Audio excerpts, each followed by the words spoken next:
Assalamualaikum dan selamat sejahtera saya ucapkan kepada Encik Muhammad Fawis bin Bakri selaku pensyarah subjek BMW Wacana Bahasa Melayu.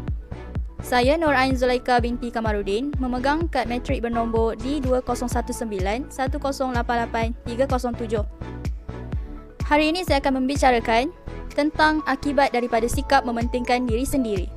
Seperti mana yang kita semua ketahui, baru-baru ini pada 18 Mac 2020, satu kenyataan Perintah Kawalan Pergerakan telah dikeluarkan oleh Yang Berbahagia Tan Sri Datuk Muhyiddin Yassin selaku Perdana Menteri Negara Malaysia.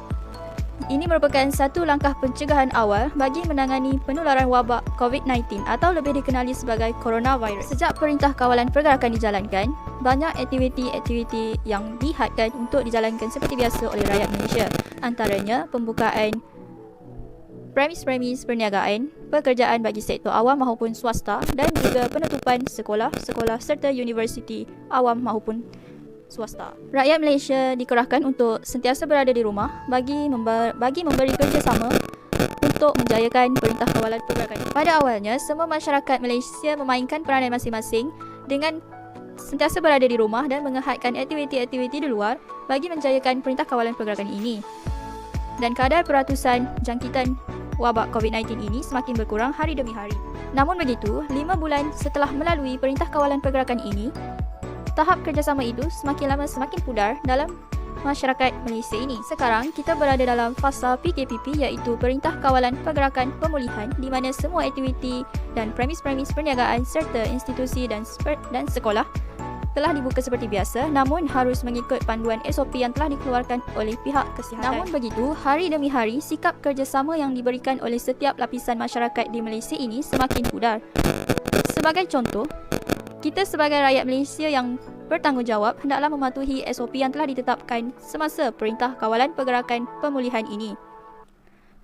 Sebelum memasuki premis perniagaan atau mana-mana tempat, kita seharusnya menulis nama, memakai hand sanitizer dan memeriksa suhu sebelum memasuki tempat berkenaan.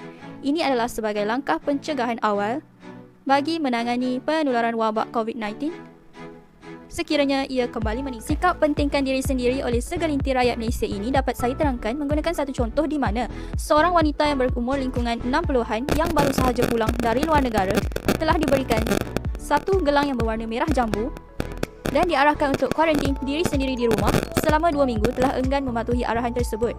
Beliau telah menikmati juadah di kedai yang terbuka tanpa menghiraukan akibat dari perbuatannya itu dapat merisikokan semua orang di sekelilingnya. Wajib telah mengenakan tindakan di atas perbuatan wanita tersebut dengan mengenakan kompaun terhadapnya serta mengarahkan dirinya untuk melaporkan diri di pusat kesihatan yang terdekat.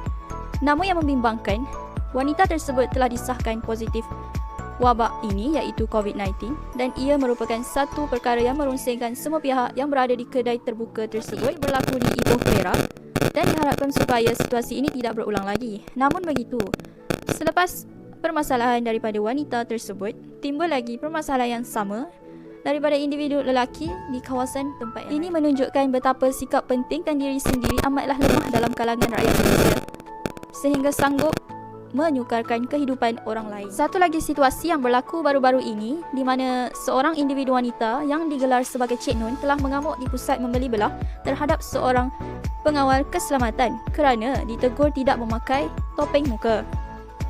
Wanita tersebut telah memaki dengan menggunakan perkataan kesat terhadap pengawal keselamatan yang menjalankan tugasnya. Kau sekarang? Aku sepak tu kan?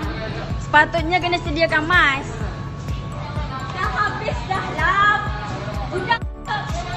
Ada budak lagi yang nak pakai mas.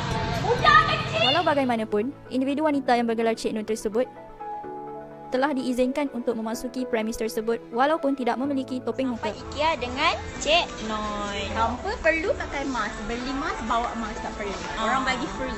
Yes, orang bagi free je kat aku. Mendatangkan kebimbangan dalam kalangan rakyat Malaysia akibat daripada segelintir rakyat yang tidak menjalankan tanggungjawab dengan baik.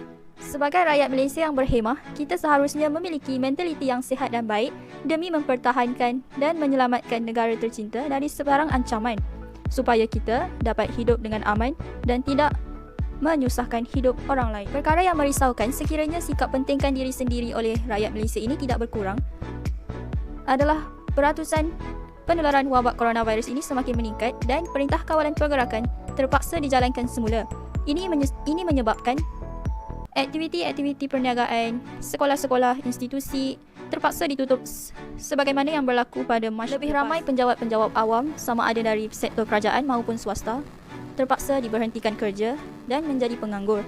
Para pelajar tidak dapat bersekolah seperti biasa dan terpaksa belajar menggunakan internet dan menyebabkan ia berjalan dengan amat sukar. Ekonomi negara juga akan merudum sekiranya PKP dijalankan semula. Oleh itu, diharapkan rakyat Malaysia dapat memainkan peranan dan memberi kerjasama dalam menjayakan PKPP ini sehinggalah penularan COVID-19 ini dapat diatasi dengan baik. Semoga semua pihak mendapat kebaikan dan nilai-nilai yang murni daripada sikap kerjasama dan tidak pentingkan diri sendiri ini. Sekian, terima kasih.